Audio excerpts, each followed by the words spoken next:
त्यांच्यावरचा संन्यासाचं पोर हा भट्टा जात नाही. बर मग पैठणचे एकनाथ महाराज नको.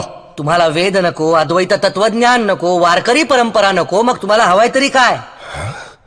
अहो जिथे अंधार होता तिथे दिवे लावण्याचा आम्हाला अधिकार नाही असं तुम्ही म्हणता, तर मग तुम्ही दिवे लावायचे. आम्ही काय करावं हे तुम्ही सांगू नका. ज्ञान मिळवण्याचा अधिकार प्रत्येकाला आहे. ब्राह्मण, क्षत्रिय, शूद्र, वैश्य, चांडाळा आहे अधिकार. बाळे, नारी, नर आदी करोनी वेश्याही. वेश्याही? हो, वेश्याही. सर्वांना नामसंकीर्तन करण्याचा, परमेश्वराच्या जवळ जाण्याचा अधिकार आहेच. आणि ब्राह्मणांना शिष्य करून घेणे, त्यांच्याकडून पाया पडून घेणे. वारकरी संप्रदायात सगळेच एकमेकांच्या पाया पडतात.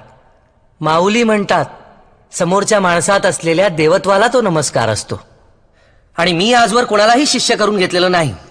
शिष्य करणं, मठ स्थापन करणं, व्यापारी वृत्तीनं शोषण करणं ही या मंबाजी सारख्यांची कामं.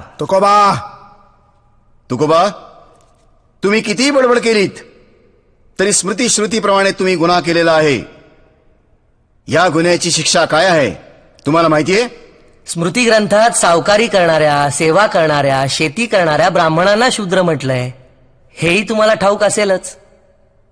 एरवी अंत्यजांचा विटाळ मांडणारे हेच ब्राह्मण कर्ज वसूल करण्यासाठी त्यांच्याच वस्तीतून फिरतात.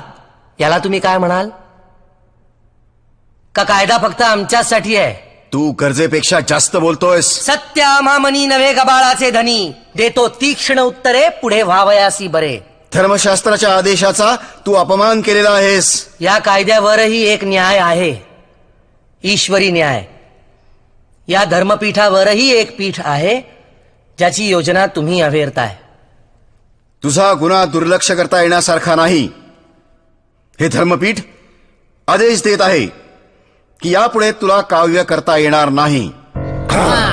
आतापर्यंत रचलेल्या काव्याच्या वह्या पाण्यात बुडवाव्या लागतील, अन्यथा तुझी स्थावर जंगम मालमत्ता जप्त करण्यात येईल, तुला निष्कासित करण्यात येईल आणि तुझ्यावर बहिष्कार टाकण्यात येईल.